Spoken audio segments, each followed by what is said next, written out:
I've got another book for you today, but I have a question for you first. Has there ever been something you wanted more than anything else in the world? Think about it. What was it? In this book, there is a boy that wants something more than anything. That's the title of our book, More Than Anything Else. I wonder what he wants more than anything else. You're going to find out. I think you're going to enjoy it, and I think you're going to be a little bit surprised. More than anything else. More Than Anything Else. Story by Marie Bradby. Pictures by Chris Soentpiet. Published by Trumpet Club. Dedicated to my Hampton Institute history teacher, Miss Alice Davis, my first grade teacher, Mrs. Marie Boyd, and to my loving husband Welby and our son Dennis, from Marie Bradby. And actually, boys and girls, Hampton Institute is where the main character in this story attended school eventually. Thanks to the towns of Malden and Charleston, West Virginia, and Ranger Hayes at the Booker T. Washington National Monument, Hardy, Virginia. Also to Martha and Llewellyn Cole, Mrs. Seabolt, the Johnsons, Chris, and Richard Jackson, from Chris Soentpiet. Before light, while the stars still twinkle, Papa, my brother John, and I leave our cabin and take the main road out of town, headed to work. The road hugs the ridge between the Kanawha River and the mountain. We travel it by lantern. My stomach rumbles, for we had no morning meal. But it isn't really a meal I want, though I would not turn one down. More than anything else, I want to learn to read. But for now, I must work. From sunup to sundown, we pack salt in barrels at the salt works.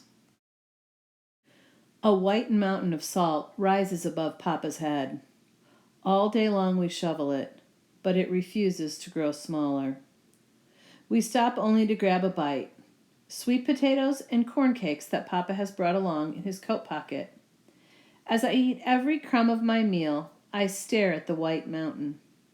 Salt is heavy and rough. The shiny white crystals leave cuts on your hands, your arms, your legs, the soles of your feet. Notice, boys and girls, they're not wearing shoes.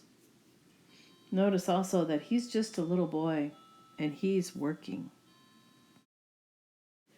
My arms ache from lifting the shovel, but I do not think about the pain there. I think about the hunger still in my head. Reading. I have seen some people, young and old, do it. I am 9 years old, and I know if I had a chance, I could do it too. I think there is a secret in those books. In the chill of the evening, I follow Papa and John back up the road, stopping to catch a frog. The frog wiggles and slips, but I hold on tight and let it go when I want to. There is something different about this place where we live now. All people are free to go where they want and do what they can. Book learning swims freely around in my head, and I hold it as long as I want to. Back in town, coal miners, rivermen, loggers, and coopers gather on the corner. They are worn out as me, but full of tales. I see a man reading a newspaper aloud, and all doubt falls away. I have found hope, and it is as brown as me.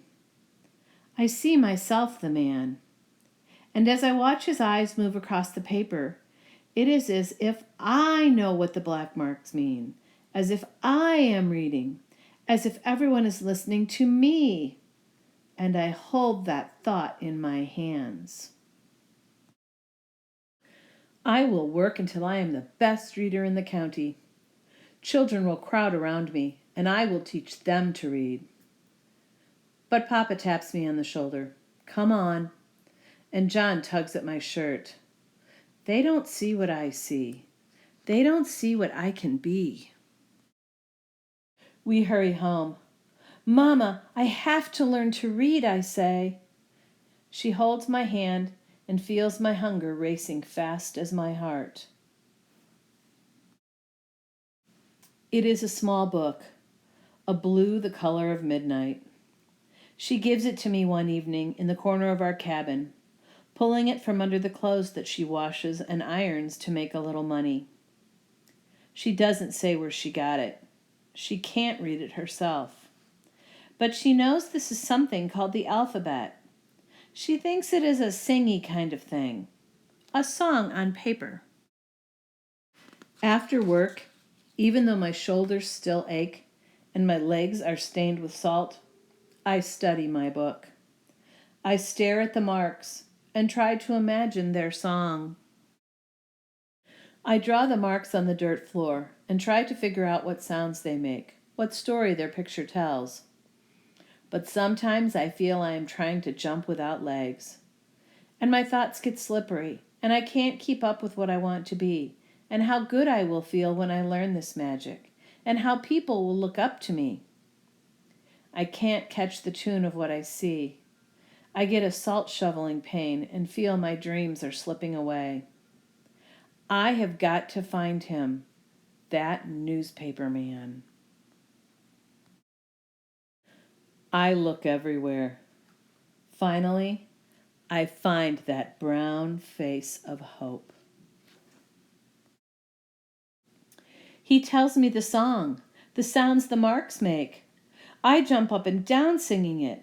I shout and laugh like when I was baptized in the creek. I have jumped into another world and I am saved. But I have to know more. Tell me more, I say. What's your name, he asks.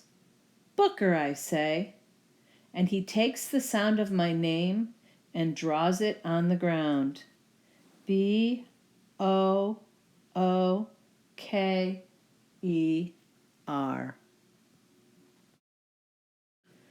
I linger over that picture. I know I can hold it forever. What he means by that, boys and girls, is that he stays looking at those letters because he knows that once he knows those letters, he can hold on to them forever, and it will help him learn so many things. So were you surprised about what Booker wanted more than anything else? More than anything else, he wanted to learn to read. This is a realistic fiction story about a real person whose name was Booker T. Washington. Booker T. Washington grew up during the time right after the Civil War. He did have to learn how to read on his own. He did learn to read, and not only did he learn, but he ended up becoming a teacher and a professor who spent time in the White House with various presidents. He was even the first African-American man on a postage stamp. You can be anything you want to be. All you have to do is work hard. Remember that. Hope you're doing well. Hope to see you soon. Take care.